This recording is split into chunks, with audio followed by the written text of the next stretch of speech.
আসসালামু আলাইকুম। এই বাংলাদেশ এখন যে সময় কাটাচ্ছে এবং গত প্রায় 2 বছর অর্থাৎ 24-এর 5 আগস্টের পরে থেকে বিভিন্ন জায়গায় অঘোষিতভাবে গান বাজনা বন্ধ। বাংলাদেশে বসন্ত উৎসব বন্ধ হয়েছে, লালন উৎসব বন্ধ হয়েছে এবং অবান্তরভাবে ডিস্টার্ব করা। কোনো একটা উৎসবের কথা বললেই ঘুড়ি উৎসব, সাকরাইন উৎসব পুরান ঢাকার, এগুলোকে নানান উছিলায় নানান কৌশলে। ব্যানারটা ছিল তৌহিদি জনতা। এই তৌহিদি জনতা মূলত ডক্টর ইউনূস এবং তার উপদেষ্টাদের ক্রিয়েট করা একটা মব গোষ্ঠী, যেটাকে তাদের প্রেস সচিব বলতো এটা একটা প্রেশার গ্রুপ। তারা তৈরি হচ্ছে প্রেশারের জন্য, খুব রঙে ঢঙে বলতো। এই গ্রুপগুলো বাংলাদেশে আউল বাউল লালন মাজার এগুলোকে ধ্বংস করেছে। সেই ইউনূস আমল তো এখন অতীত, কিন্তু ইউনূস আমল অতীত হলেও আমাদের সামনে একটা খবরটা আমার কাছে ঠিক স্বস্তির মনে হচ্ছে না। গ্রামে গান বাজনা বাদ্যযন্ত্র নিষিদ্ধ করে মসজিদ কমিটির নোটিশের ছবিটা আছে আমাদের কাছে, নোটিশের ছবিটা দেওয়া আছে। মসজিদ কমিটির গান বাজনা বাদ্যযন্ত্র মুক্ত সমাজ গঠনের সিদ্ধান্ত সম্পর্কিত একটি নোটিশ নিয়ে তোলপাড় সৃষ্টি হয়েছে। চাঁপাইনবাবগঞ্জ সদর উপজেলার ইসলামপুর ইউনিয়নের 1 নং ওয়ার্ডের 13 শিয়া পোড়াগ্রাম জামে মসজিদ কমিটি গঠন করা হয়েছে। 34 জন মসজিদ কমিটির সদস্য গ্রামবাসী স্বাক্ষরিত নোটিশটি কিছুদিন পূর্বে, তবে সম্প্রতি এই নোটিশের বিষয়টি সামনে আসে।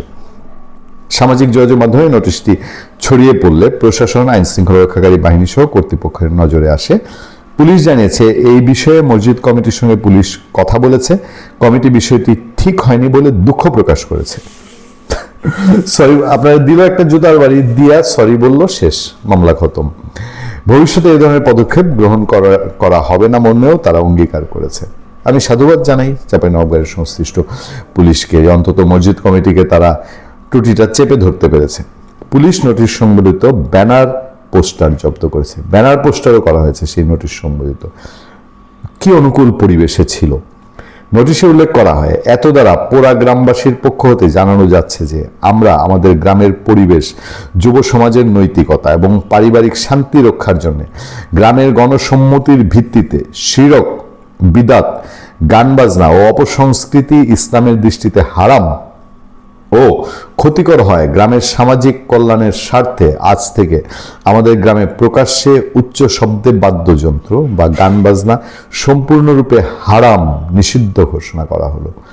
এরপরও যারা বাদ্যযন্ত্র বাজাবে তাদের বিরুদ্ধে আইনগত ব্যবস্থা নেওয়া হবে। মানে মবরাজরা আইনও তাদের হাতে তুলে নিয়েছে। নোটিশটিতে কোনো তারিখ উল্লেখ নেই এবং কোন আইনে কি আইনগত ব্যবস্থা নেওয়া হবে তার ব্যাখ্যাও নেই।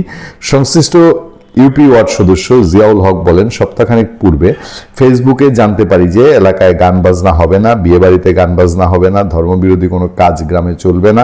এছাড়া পোড়া গ্রামের মহানন্দা নতুন সেতু মোড়ে এ সংক্রান্ত একটি নোটিশ টাঙানো হয়েছিল। নোটিশ টাঙানো দেখেছি। এই নোটিশটি প্রায় 10 দিন পূর্বে টাঙানো হয়েছে বলে শুনলাম। ঘটনাটি শুরুর সঙ্গে কারা জড়িত, কেন এমন সিদ্ধান্ত নিয়েছে, বিষয়গুলো খোঁজ নেওয়া হচ্ছে।